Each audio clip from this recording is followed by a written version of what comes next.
Now, there we go. Can you see You it get now? it? Yes. Can you see it now? Yes. Yep. Okay.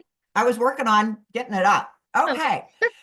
So we've started each one of these with research, and the whole intent of this book is for principals, district leadership, and things like that, because we believe ever so strongly that a literacy initiative or increasing literacy outcomes should not be on the backs of teachers. In fact, I will tell you that I have never once seen a literacy initiative successful unless there's a strong principal at the helm. Today, we're going to be visiting with our guest is Jody Reese from Farmington, um, Davis, Utah, in Farmington, Utah. She's the principal at Sunset. And so she's going to talk about what she's done based on the principles found within It's Possible and what we're going to be talking about today.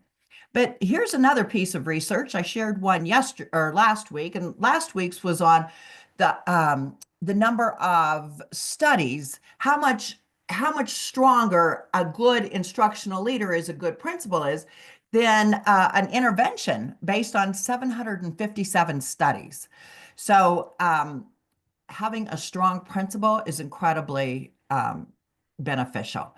So look at this one. Replacing a principal at the 25th percentile in effectiveness with one at the 75th percentile in effectiveness can increase annual student learning in reading and math by almost 3 months annually. That research is out of the Wallace Foundation. If you haven't read it, I suggest you do, because a lot of the work that we do, in fact, all of the work that we do at Schools Cubed and in the book, It's Possible, is based on three bodies of research. The first, of course, is the science of reading. The second is what highly effective leaders do, and that's outlined in the Wallace Foundation. And the third one is what highly effective schools do. So I find it fascinating. The typical student has an average growth of about 7 months every year. And somebody's going to ask me where that comes from, and I never remember, and then I have to go look it up. But the typical student grows by about 7 months in a year. If we add another 3 months onto that, because we have a highly effective principal, that's about almost another half of how much growth we can expect for that student. That's incredible. And here's the thing, we don't believe in dismantling or replacing a principal. We think a principal at the 25th percentile can easily become a principal at the 75th percentile. So, a principal, a leader matters. Go ahead, Angie. So today we're going to dig into what the key components of what we believe are the key components of assessment in order to ensure that it's possible that all students reach grade level. And they are benchmark assessments. And often benchmark assessments can also be referred to as an interim assessment, a universal screener. All of those are the same thing in our book. The next one is a diagnostic survey or screener. And then the third piece of information assessment that we rely on is progress monitoring. And you're going to find out that that's the thing that we rely on the most. And then a summative assessment. Typically, a summative assessment is either a unit assessment from your core reading programs or your state at the end of the year. We can get lots of information from that, although not enough to tell us exactly what's going on in reading. But all four of those assessments are critical in order to move the dial on literacy achievement. Okay. So when we're talking about assessments, and particularly for those schools going from a balanced literacy approach to a science of reading or a structured literacy approach, there are some practices that we suggest you move away from. And there are other practices that we suggest that you step into. The first one is running records. They're clunky. Um, and I used to use running records all of the time. But unless a teacher has been highly trained, um, we suggest not using a running record, but instead use a benchmark assessment or a screening assessment. Of course, our favorites are Dibble's 8, Acadians, uh, Ames Webb, things like that. The next one is observational assessments. When we lived in a balanced literacy world, many teachers took notes on how students were doing in reading to to understand their daily how they were doing on a daily basis. Well, we believe in progress monitoring probes instead. In fact, we couldn't get by without progress monitoring probes. Our most severe and intensive students should be progress monitored once a week to every 10 days. And our strategic or tier 2 learners should be progress monitored every 2 weeks to 1 month. And then the next one is a reading level assessment. That A to Z, the Fontes and Pinnell system, doesn't give us a lot of information regarding what it is a student we need to hone in as a teacher to know exactly what students need. We suggest looking at a diagnostic screener or survey instead. And then the next one is standard-based assessments. And even though our state summative assessment is a standard-based assessment, instead of using that to diagnose or to even determine how we should be teaching students to read, we reserve those for summative and later on as kids are moving along within their reading grade levels. And then we talked about diagnostic, but also a true diagnostic assessment. For there's very few 4 or 5 children who might need it. And then instead of doing an informal reading inventory, we believe in, again, outcome or summative assessments. Go ahead, Angie. So when we talk about practices to move away from, here's another one that's going to be kind of a shocker.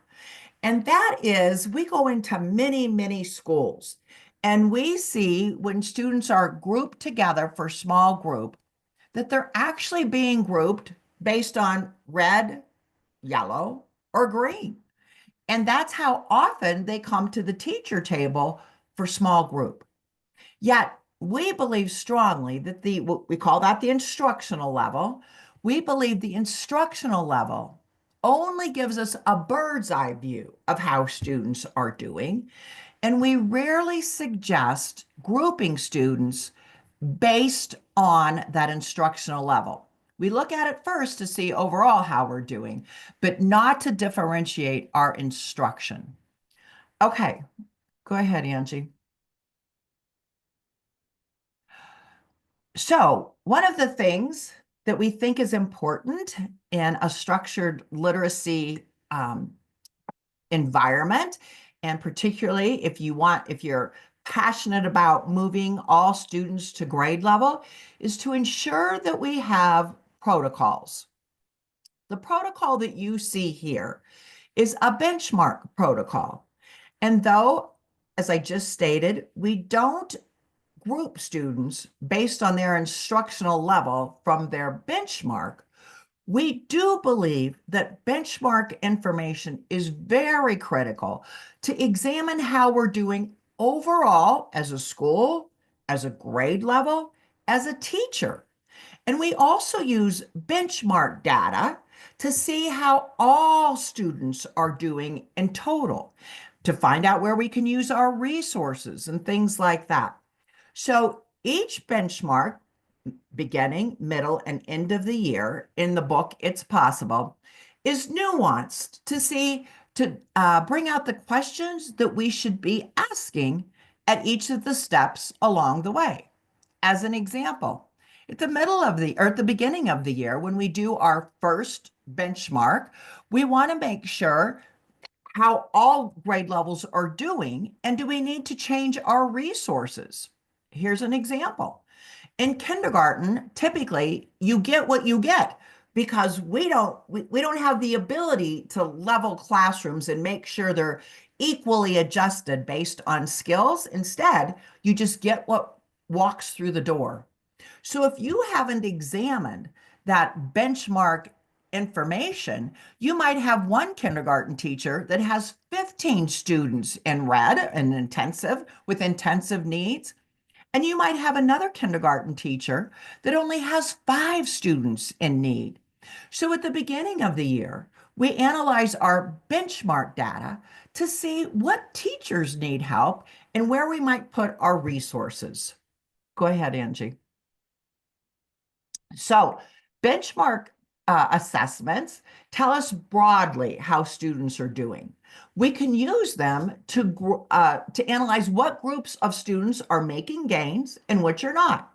So as another example, on our middle of the year benchmark protocol, we ask schools to write down, well, what grade levels did make growth? Or more importantly, what teachers made growth? And were there particular classrooms where students went backwards? Because that teacher might need help, not as a gotcha, but maybe she's a new teacher and she doesn't know how a good way of teaching using decodables, which would show up in her nonsense word fluency test.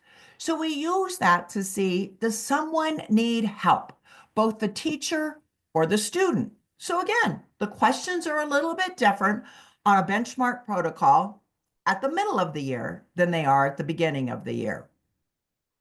We just talked about we can use our benchmark to determine what teachers are making gains and which ones are not. And we can also use them to inform whole group instruction. How many of our kids are getting there based on our universal instruction? If we're not moving the dial on green students getting more, then we need help in our universal instruction. But we cannot use benchmark assessments to inform our small group instruction. It just doesn't give us enough information. So we have developed, and these are found in the book, 8 guiding principles to use for progress monitoring data analysis.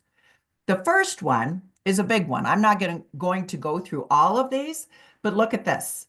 We believe that meetings should take no longer than 45 minutes for a teacher, for a group of teachers, to sufficiently analyze their data.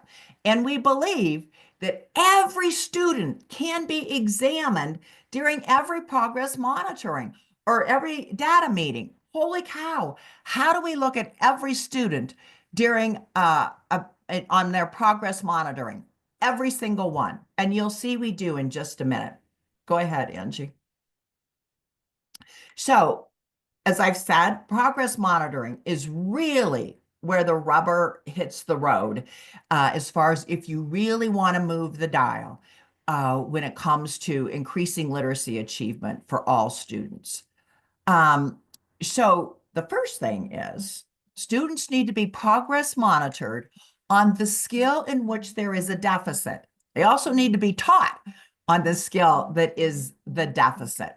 So in other words, if you have a student in 3rd grade or 2nd grade, and you're giving them an oral reading fluency, and now I'm thinking maybe to a cadence, but they really never mastered nonsense word fluency, we need to be looking at their nonsense word fluency data and making sure that we're giving instruction that aligns to that, but not as a singular skill, always in text. So in this case, we would want to make sure that in order to increase blending, which is what nonsense word indicates, that students are in decodable text a lot based on the skill that they're being directly taught. So as an example, if there is a deficit, and you can use your diagnostic screener to dig even deeper on this, let's suppose they have a deficit in nonsense word fluency, and you've done a diagnostic screener,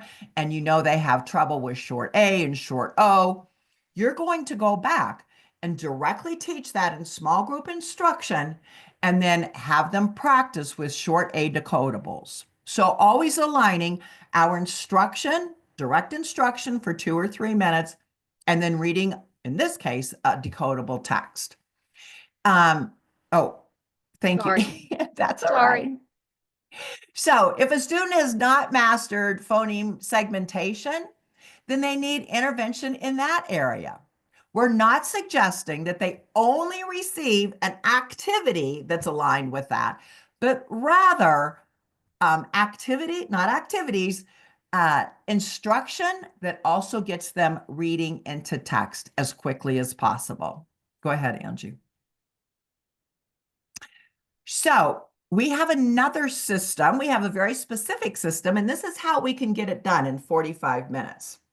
This is what we call a dot card, and we're going to show you another way of doing this too. But we've created this because so many Acadians, Dibbles 8, Ames Web are so cumbersome in their ability to look at progress monitoring over time to make sure students are growing. So we've developed a system in which, if you look at this dot card, I'll just explain it. We're going to show you a spreadsheet that does the same thing. But this student is being progress monitored on phoneme segmentation. On the first dot card, on the first dot, which is red, she was well below, although that's the only time these dots have anything to do with the benchmark, the instructional level. So they started to progress monitor her, or this is him, Jason, sorry. On the next one, he didn't make much growth. So his dot is yellow. Again, it has nothing to do with the instructional level. It has to do with his growth. On the next progress monitoring, he did make growth. And so because he made growth, his dot is green. The next two progress monitors are red, still didn't make growth. So what happens is if you can imagine if you have a sea of cards on a wall, and I'm sure Angie's going to talk about this because Angie's obsessed with dot cards, I just have to tell you, then the administrator can quickly see what students are in trouble. And our data meetings should only be based on the students who are in trouble, maybe 5 or 6 kids. And if they're making gains, we're going to keep going. No need to discuss them and bring them up and find them in our Acadians or Dibbles 8 system. You can also see that in this card, the student has 2 blue dots. When a student has 2 blue dots, that means that student is on grade level, and we no longer need to progress monitor that student, and he would actually come out of the big card, the sentence strips. His card would be moved once he made grade level. Okay, Angie. Here we have also have a progress monitoring spreadsheet. It does the same exact thing, works in the same way, but the cells automatically flip if a student makes grade level. So here you can see that at the middle of this, in the middle of this sheet, you can see 2 children that we're very worried about. Angie Morales is right in the center. She didn't start to make traction. In fact, she never made traction. I can't remember. This one is on oral reading fluency. And so she needed to be discussed at a data team meeting. And the other one is Jade Barlow. I know some of these names are going to sound familiar to some of you people because I've named them off after people in our schools. But Jade also is a struggler. So those are the only 2 students that we would talk about during our data process. And we would hone in right on them because everybody else is doing pretty well. Okay. I think that's actually the end. So that is the end of basically how we do data analysis. And I'm going to turn it over to Angie now. And I'll try to, Angie, while you're talking, I'll try to monitor the questions and see what we've got. But you Okay. go ahead. Okay. Sounds great. Can you hear me okay? Yes. Okay, I'm going to go back. I'm going to talk for a few minutes about some of the components of the assessment and how we actually implemented these in the building. And then after a few minutes, I will be bringing in Jody Reese, our featured principal who's with us today, and hear what this work looks like in her building. So I want to go back to the key components of assessment. And Patti talked about benchmark assessments, and I just want to talk about how that work transformed, because how it was being done originally and then what it then changed into. And the first thing was we were doing it. We were doing benchmark assessments, 3 benchmarks a year. But the thing about it was we were not drilling down student by student. And we were doing this more out of compliance of like check. Yes, it was 3 benchmarks, but we weren't using it to guide and to really make decisions. So after each of the benchmarks, beginning of year, middle of year, and end of year, we immediately, the very next week, as soon as that was completed, the very next week, we brought in our teachers, grade level at a time, and we went through the benchmark assessments.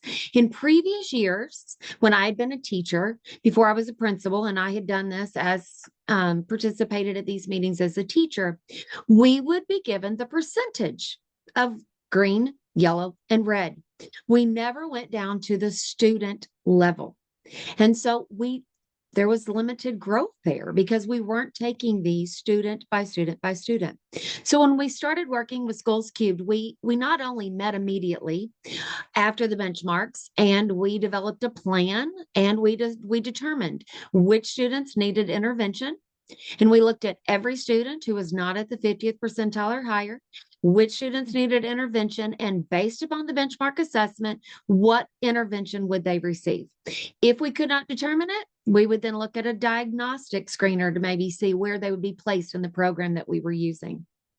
But more importantly than that, we set building goals on the benchmark assessments so that this benchmark, it was guiding our work as we went through our overall work. How are we doing as a building?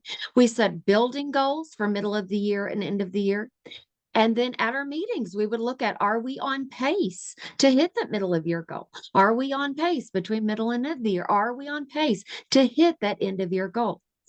And so it was truly guiding our work. It was like this living, breathing part of what we were doing. And it literally directed everything that we did. And so then we also had each grade level had a goal.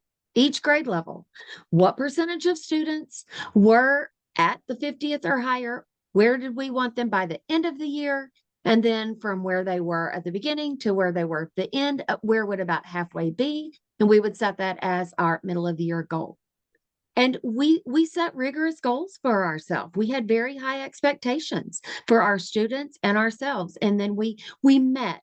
But the thing about it is we were constantly discussing the data, because there is a statement, there's a sentence that has always stayed for me from the very first time I read the Wallace Foundation after Patti sent it to me. And a sentence in there says that highly effective leaders have instructional conversations. And so we were constantly talking about the data. Now, the other big change for us was progress monitoring. One was not everyone who needed to be progress monitored had been progress monitored in the past. It would be maybe students with an IEP, or maybe students in only the lowest of tiers. And often that was a lot of students, so they would kind of limit that. Well, we looked at anybody that wasn't at grade level, they were being progress monitored. And as Patti said, if they were close to benchmark, if they were close to where they needed to be, that would be monthly or every other week.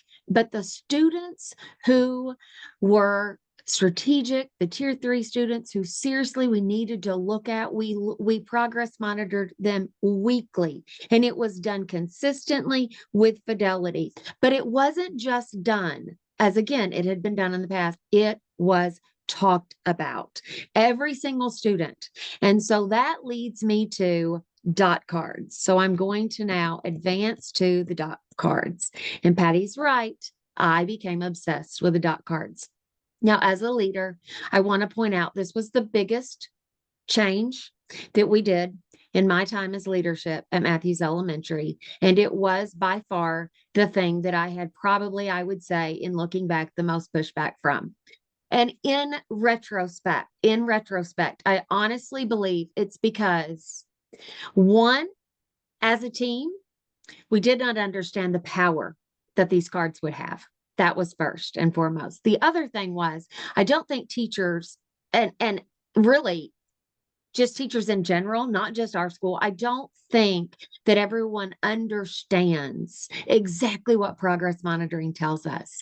Because once this work began, we never would have stopped doing it ever. It wasn't even questionable because the progress monitoring tells us if what we're doing is working. So our our groups, our intervention groups, and our small group instruction groups were, as Patty said, not set up on red, yellow, green. They were set up on skill gaps. And then the students received explicit, strategic, systematic instruction on exactly the skill gap. And then we were with as Patty taught me, a laser-like focus looking at that data every single solitary week and not just looking at it, having data conversations about it. So we had what we called dot card meetings where teachers came together every single week. They started out being about 45 minutes. We got it down to 30 to 35 minutes because we would come together. Teachers had already filled out the dot cards. We would bring those together. And the beauty of it was everybody in the school would talk about the students with the red dots. And we had a member of our team one time say, I love it because when we're talking about first grade, everyone in the room becomes a first grade teacher. We all begin to think about what does that student need? And those dots told us if what we were doing in intervention and if what we were doing at that differentiated small group instruction with that teacher at the teaching table, was it working? Was it working or was it not working? If it was working, we continued. But look at those red dots on the card. We had this happen all the time. Green dot, yellow dot, and then red dots. We knew we had a problem. In a conversation, we would come up with a plan. And the thing that leaders need to know that we need to point out is teachers do not leave these meetings without a plan. It's a plan, and the leader must be present because we're leading these conversations. And then the teachers have a plan for what they're going to do the very next week. And so then you can see after those conversations, look, a green dot. And that was the pattern. And then my favorite part about the dot wall our dot cards were. They were our walls, and all the students who were not at grade level, they had the dot cards.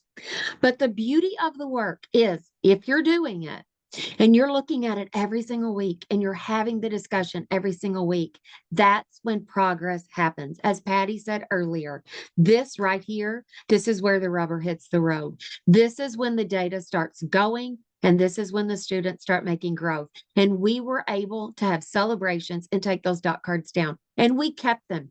We kept the stack and we kept that stack in the data room. Look at the students who are no longer being progress monitored.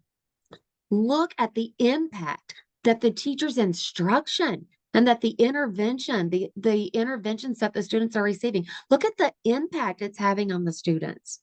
So we did talk about this on a weekly basis. And I will say, it became something then that was not only embraced, it became a non-negotiable in our building. There was a time when I became very sick. I had pneumonia. I was not able to be in the building, and it fell over. I missed 2 Fridays, actually. I didn't miss 2 full weeks, but I did miss 2 Fridays. And that's when we had our data team meetings. And the principal of the building now, who was on the building leadership team at the time, she's now principal in Matthews Elementary. She's on here today, actually. I saw her name earlier, Miss Christy Kennedy. And she called me, and I was sick. And she called me and told me about the growth.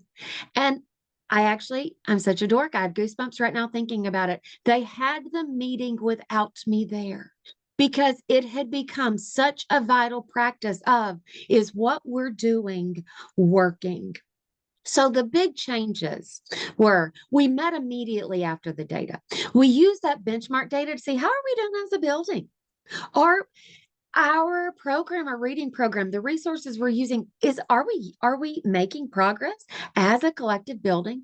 But then every student that needs to be progress monitored, that was set up, it was set up strategically, whether it needed to be monthly, whether it needed to be weekly, but then the conversations happened. And my final thing is, it told me where I needed to be the very next week as a leader. And it told me the support that I needed to give to those teachers or the intervention teachers. And here is what it told me.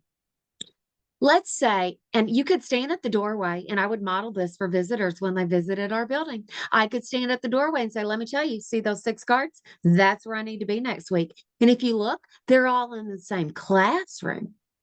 And they're the same skill level, and they're all working on the same skill. Look at the skill on that dot card. They're all working on the same thing. So do you know where I'm going to be? I'm going to be watching their small group instruction and giving feedback to the teacher and letting that teacher know it's not that they weren't doing the best they could. It's that, did they need extra support, or did they need extra guidance on what they needed to do? Did they need to change what they were saying out of their mouth to the students at the teaching table to get a higher impact and to get growth? Or we noticed a trend, and we might have an intervention group all had red dots or yellow dots. So that told me then I was in the intervention room watching those students and seeing what they got. But the cards not only directed what the teachers did, and it just becomes a beautiful system. It's not guesswork. It truly is a system. And it becomes beautiful because it works. And it's this continuous cycle of growth for our students that constantly informs us. And I want this to stay with you today. Is what we're doing, is it working? So, and one change was we had always had a one size fits all. And that's why we weren't seeing the growth. But our intervention became based on skill. And our teacher groups, again, had been red, green, yellow, and those also became based on skill deficits, and students were based on skill gaps. And then we addressed it with strategic, explicit, systematic instruction. So at this point, I'm going to bring in Jody Reese, our principal, and I am going to stop sharing at this point, and I'm going to bring Jody in. Jody, if you, yeah, I can see Good she is morning. unmuted. Good morning, Yep, good Jody, and morning. welcome. Thank you. So we want to hear all about the amazing work and the amazing growth and the data that you're getting with your staff. So if you will, please tell all of our guests this morning about your role, where you are, your building, your staff, and just introduce yourself to everyone today. Awesome. Thank you. I think it's really hard to follow what Angie just said. She gave you the happy version of all the things. I'm gonna point out the muddy muck, drag you through the mud kind of version that I've been going through. But it's encouraging for me to hear Angie speak about what's on the other side of things at the end of the hard work. So like Angie said, my name is Jody Reese. I'm the principal at Sunset Elementary in Davis School District, which is in Farmington, Utah. And I have been in education for 25 years. The last 7 of those years have been as a building principal at Sunset Elementary. And my most recent 3 years has been working intensively with Patti and Schools Cubed, and trying to build those same systems in my school that Angie just talked about. Sunset Elementary is a Title I school. We have about 400 kids, and we have, excuse me, I currently have 15 gen ed teachers, a couple of sped teachers. We use SIPs at our school as our tier 3 reading intervention that helps build the reading progress for our kids. This year we are in a unique situation. A school just to the north of us closed, and so we inherited a whole new school of kids. And so that's brought in some behavioral and cultural community things that have impacted maybe a little bit some of the things that have been happening at our school. So we're probably going to see a natural dip in some of our data this year just because of those changes. It doesn't mean the good things aren't still happening. It's just part of change, right? So that's a little bit about Yes. us, Sunset Thank you. Elementary. So you brought up SIPs, and I talked about dot cards. And so, if you will, Patty had said there's another way to track the progress monitoring data. Will you go through now and explain to us about SIPs and the SIPs tracker and how you use that to Yeah. monitor your progress in your building? Absolutely. So, when my Schools Cube consultant Janelle Fuller reached or started talking to me about dot cards, I was like, "What in the world are you talking about? And what do you want me to do?" That That's is the most exactly crazy how we thing. felt. Yeah. That is the most crazy thing I've ever heard. I could not even picture it in my head. And so then she showed us the tracker, and Patty actually showed the progress monitoring tracker on the slides. And so that's what we're currently using with our teachers to track. It does the same thing the dot card does. It's just in an Excel file instead of on a dot card.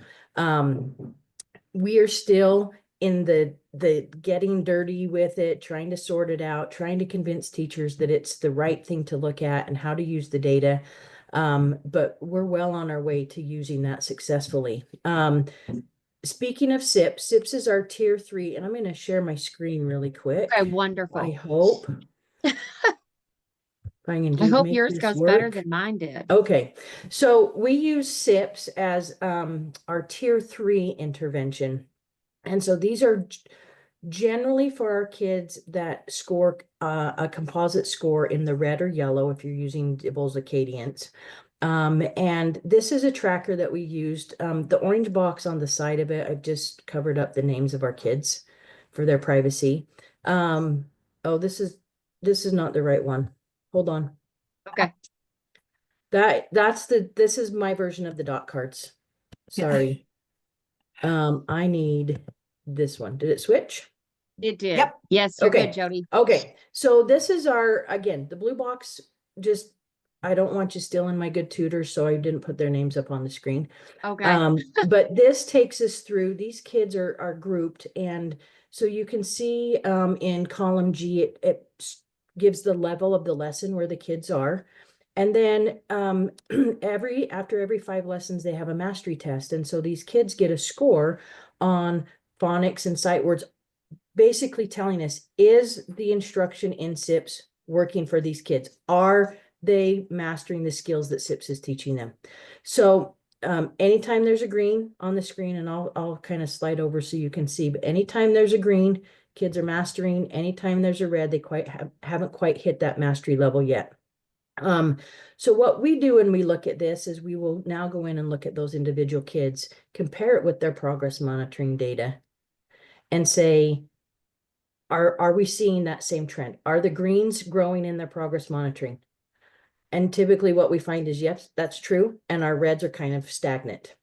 And then we start having conversations about how is SIPs being implemented? Is it being implemented with fidelity? Are they going fast enough so they get through the lesson and the kids get enough reading time?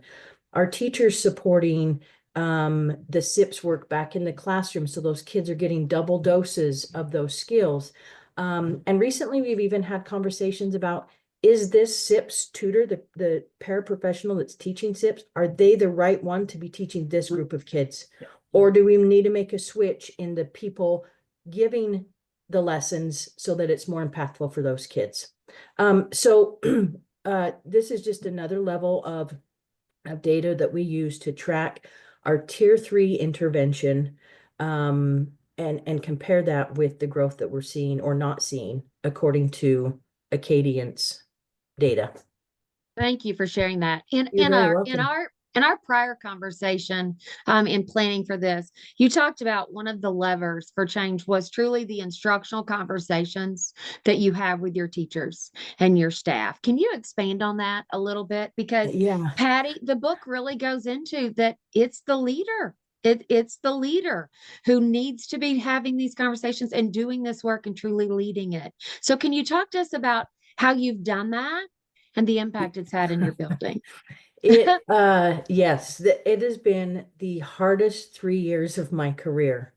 But the most, and Patty laughs because she knows we've had Yep. conversations about it. But by far the most impactful 3 years of my educational career, especially as an instructional leader. I would tell anybody who will listen to me that my work with Schools Cubed has been the most impactful work that I have done as an instructional leader. And I love that Patty's taken that work and putting it in a book so more people get to learn Yeah. from the knowledge that she has with the Schools Cubed company. I've worked with my Schools Cubed consultant, and she has pushed me immensely. Just the things that I've learned. Patty shared a slide at the beginning of her presentation that talked about a principal in the 25th percentile versus a principal at the 75th percentile. I think when I started this journey, I thought I was a good instructional leader. I was not seasoned as a principal, but I felt like I had good knowledge to grow my teachers and make things happen. And then I started in my Schools Cubed, and I learned really quick I was in that 25th percentile. But now I'm proud to say I'm more up into 75 because of the knowledge that I've gained, that I can speak more fluently to literacy, science of reading. I've been letters trained with my teachers.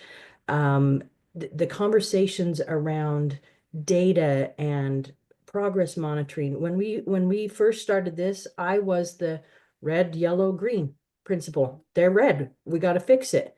But now I can dial down and I can talk about first sound fluency, correct letter sounds, all the sub skills that we need to be looking at. And one of the things that we try to do with our teachers is 3 times a year, we have deep data dives with them after benchmark because it's so important. And we spend between a half and a full day with our teachers on every grade level to just dive deep, answer their questions, help them understand the data, plan for tier 1 instruction if changes need to be made, plan for tier 2 instruction and help them build the systems around tier 2.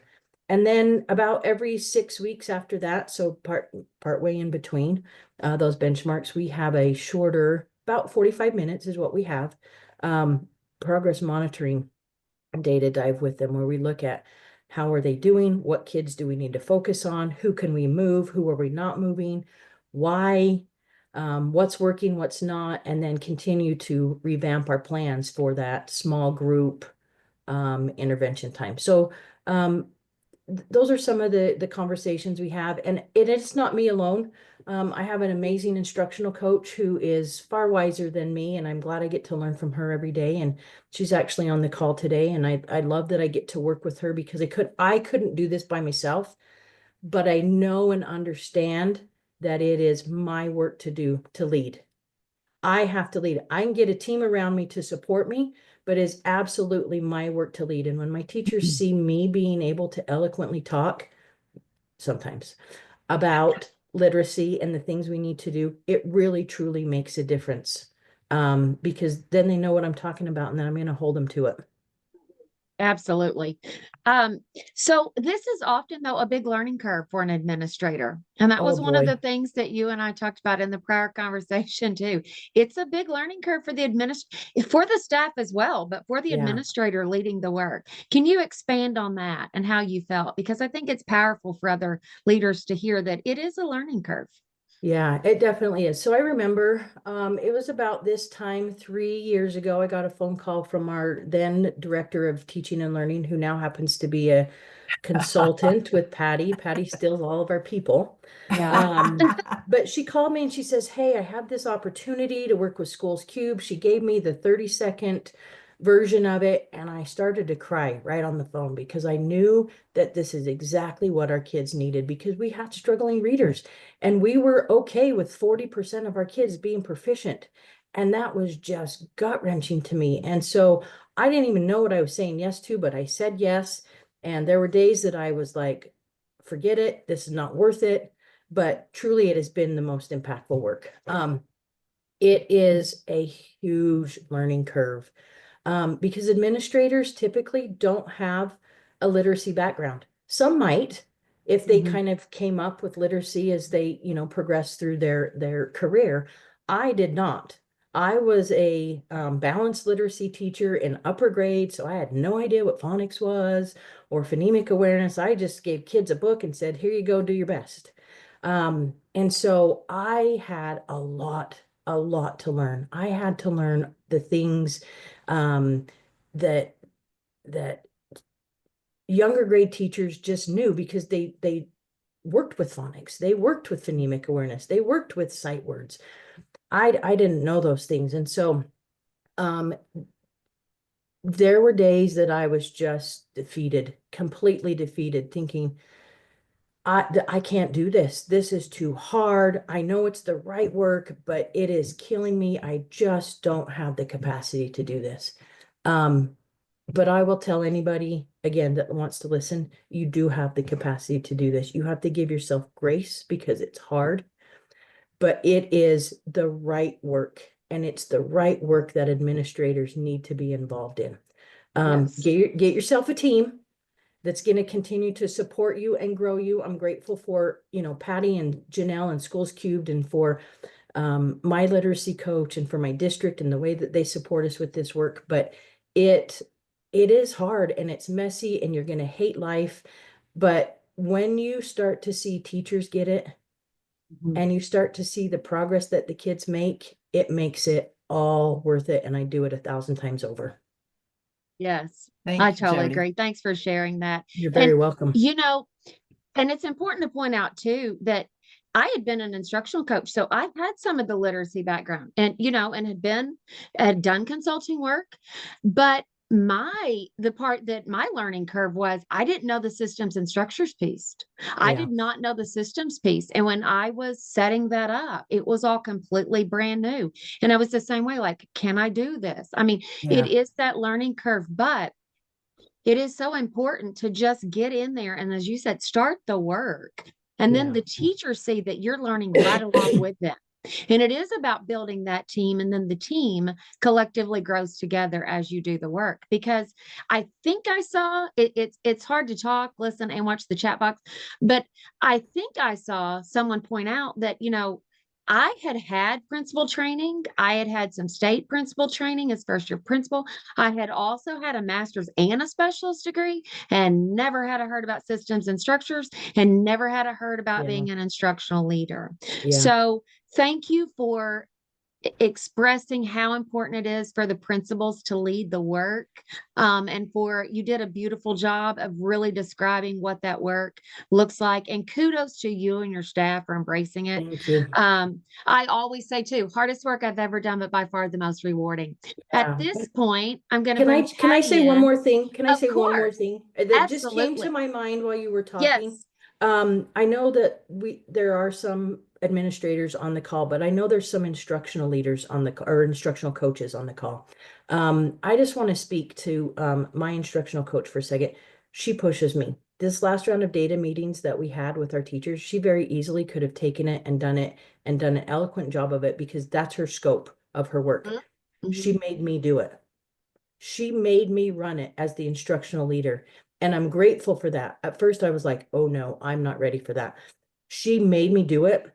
And I am far better because of that, because now I know what I'm speaking to. So if you are an instructional coach, push your principals, push them to do this work, guide them, teach them, help them, but push them to do this work because they need to be doing it.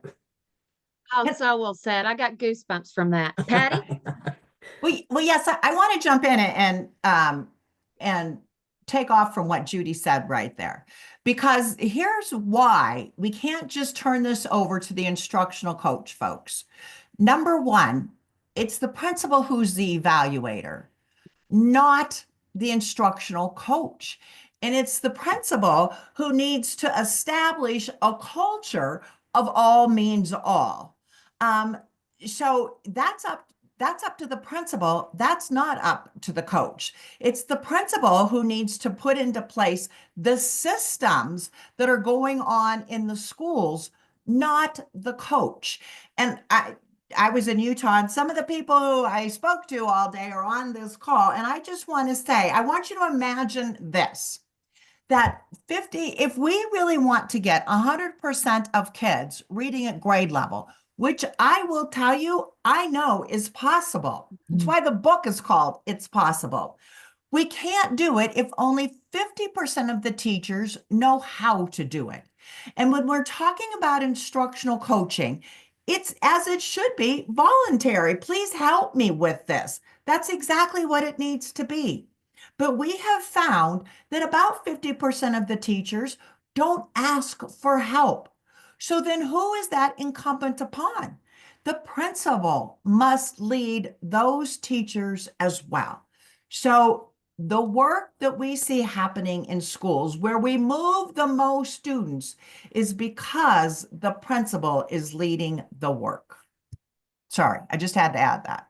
Oh, don't be sorry. No, I'm amening. Yeah, I had goosebumps as you were saying it. So true.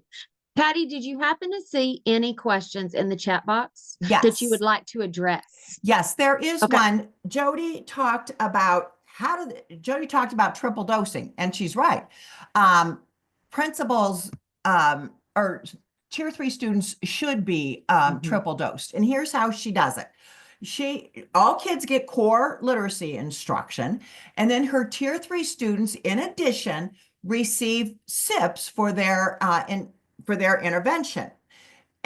If you are familiar with SIPs, there is a reading component attached to SIPs that aligns with their what their instruction is in SIPs. So it's a book. And so we do a baggie system. The book goes into the baggie. And then when they're in small group, the teacher is working on those same skills that the student had in SIPs in their small group instruction. So that gives students an opportunity to get it 3 times. So, and then they get it for intervention as well. So that is how we triple dose our most severe in need students. And then somebody also asked me about tier 2. We strongly believe that students who are in tier 2, their instruction should be aligned to whole group instruction. So it might be, often we see the students in tier 2 as fluency students who need more work with fluency. So rereading of the passage, dyad reading. It could be a reread of their social studies book. It doesn't have to be their core reading program, but something that they are seeing in their regular classroom instruction. So that's how we get tier 2 in. Thank you. Mm-hmm. I would like to just read one comment. I always jump at the opportunity, if I ever get it, to quote the incredible, knowledgeable Dr. Jan Hasbrook, but she wrote something in here that I hearted in the chat box. Principals should inspire the desire to reach those literacy goals. And that is so true. And it's that building leader who's driving that work and saying, we can do this. Like when Jody said, you've got your doubts, but you're still telling the team, we can do this. We can do this. And it is so powerful when they actually start reaching those literacy goals. But we set the tone for that to inspire the teachers to get there. Angie, I'd like to add a little bit on to what Jan said, because she's right. And there's actually research that goes along with that. And principals, highly effective principals, inspire with data. They don't hide the data. They make it very upfront and say, okay, you guys, right now we're at 45% proficient. By at the end of the year, we're going to be 64% proficient. Angie talked about her goals, and she's right. I mean, I've been on it with Angie many times where they made their end of year goal by the middle of the year goal, and they would have to adjust it. Another thing that we do with goals that people sometimes forget about is we make sure that our schools have a goal for those lowest achieving students, so that we always are saying, how many are we going to get out of tier 3 every single year? We look at those tier 3 goals too.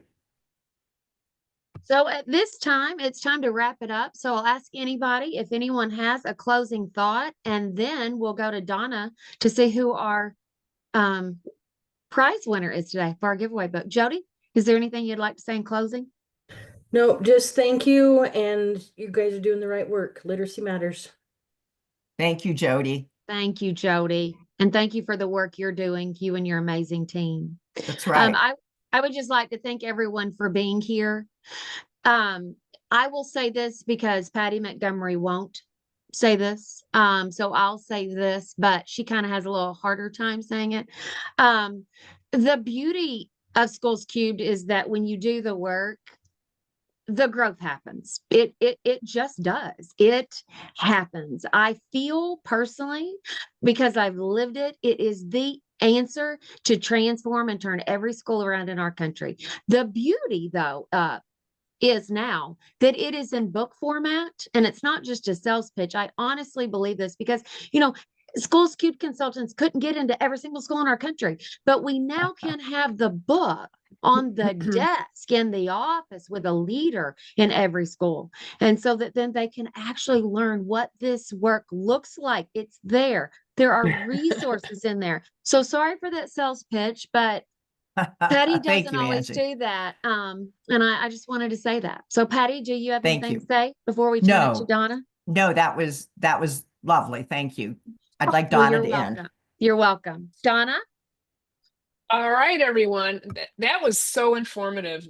I mean, really, you can watch this webinar and read the book and get your school started if you are so motivated to do so.